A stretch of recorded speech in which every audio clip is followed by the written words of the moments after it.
Well, it looks like June is definitely going to be an interesting month for games, so let's talk about the top 10 games releasing in June 2016. Oh, and just a disclaimer, if you missed it, No Man's Sky has actually been delayed, so it's not releasing in June. You might find this list a little bit weaker with the lack of No Man's Sky. Sorry about that, blame them. Starting off with number 10, we have the Technomancer. The Technomancer is a sci-fi RPG for PS4, Xbox One, and PC set on Mars during the War of Water. Yes, that's a thing. You're an aspiring Technomancer who faces a myriad of questions as his future grows, threatened by the secrets of his past. If that sounds a little generic, maybe it is. Focus Home Interactive and Spiders aren't known for producing the best games out there. But hey, I kinda like Bound by Flame, so I'm willing to give Technomancer a shot. Not to mention the fact that it just looks kind of unique and interesting, with a very odd sci-fi style. We put it on the list because we're giving it hope. Maybe it'll turn out alright. Number 9. Elder Scrolls Online on consoles is getting the Dark Brotherhood expansion. This released last month for PC, but it's worth mentioning it for the console players because it's not bad. So basically with the Dark Brotherhood and Elder Scrolls Online, the Dark Brotherhood come and they're recruiting, and it's up to you to explore the Gold Coast and really discover what the Dark Brotherhood is all about. I don't know if you guys know this, maybe you've never played Elder Scrolls or anything, but the Dark Brotherhood is like a League of Assassins. And they're pretty awesome. With this, you get a new passive skill line that's based around the Dark Brotherhood, the entire new PvE area called the Gold Coast, and a few hours of actual story content surrounding the Dark Brotherhood. If you're playing Elder Scrolls Online, this is worth checking out. And at number 8, we have Mighty Number 9. Mighty Number 9, what can we say about this game? It was kickstarted a million years ago, delayed countless times, now it's finally getting released. The latest news is that it got a launch trailer that was a little embarrassing and cringeworthy, but we're hoping that this still just holds up as a good old school platformer, a real spiritual successor to like Mega Man, like how it's been touted as. But we honestly don't really know until we get our hands on it. We can pass judgment, but you know, it's releasing this month, so we put it on the list. And at number 7, we have Umbrella Corps. This is the latest spin-off from the beloved Resident Evil series that takes things in a weird direction. This is an arena multiplayer shooter with close combat. It's odd, and I don't know how many Resident Evil fans were really asking for this, but it looks decent enough, especially since they actually throw zombies into the mix in these multiplayer arenas. And you can actually use the zombies to your advantage, like getting other players bit or using them as human shields, kind of. So they're really taking a formula and a genre of game and trying to spice it up with Resident Evil, so I guess we can give him some credit for that. And at number 6, we have Sherlock Holmes, The Devil's Daughter. I wouldn't immediately write this game off if I were you, because the Sherlock Holmes games of the past have actually been kind of like low-budget mystery fun games. But this time around, it looks like they're shaking things up and trying to make it a little more exciting and action-heavy, you know, turning a little bit more towards the Robert Downey Jr. style of Sherlock Holmes and less of the classic Sherlock Holmes. But the gameplay here remains somewhat the same. You investigate mysteries. This time around, there's 5 interconnected cases, with what it seems like Sherlock Holmes actually has a personal stake in it. And you gather clues and figure things out, and there's this deduction board where you kind of piece things together in your brain as Sherlock Holmes and figure it out. It actually works pretty great. And if you've played any of the other Sherlock Holmes games, you're probably going to be interested in this one, because it's probably going to deliver more of what you enjoy. And at number 5, we have Dangerous Golf. Dangerous Golf is dropping early in the month, and it's from the creators of Burnout. Criterion Games has formed this new studio,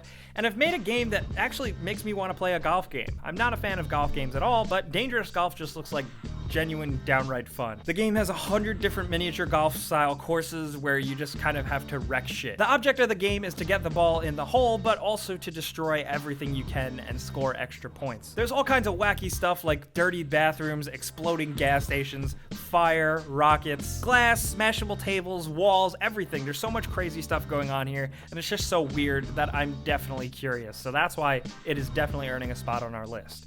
And at number 4, we have Star Ocean Integrity and Faithlessness. This is an action JRPG in the Star Ocean series, actually being the 9th entire game, including all the spin-offs. This is releasing for PlayStation 4 and PlayStation 3, published by Square Enix. And if you are a fan of JRPGs and some action in your gameplay, Star Ocean games definitely scratch that itch, especially this one. It's looking like it's pretty good, it's been received well in Japan, and judging by the more fast-paced, non-turn-based gameplay and the battle music, it seems like this is a good combination for a fun JRPG.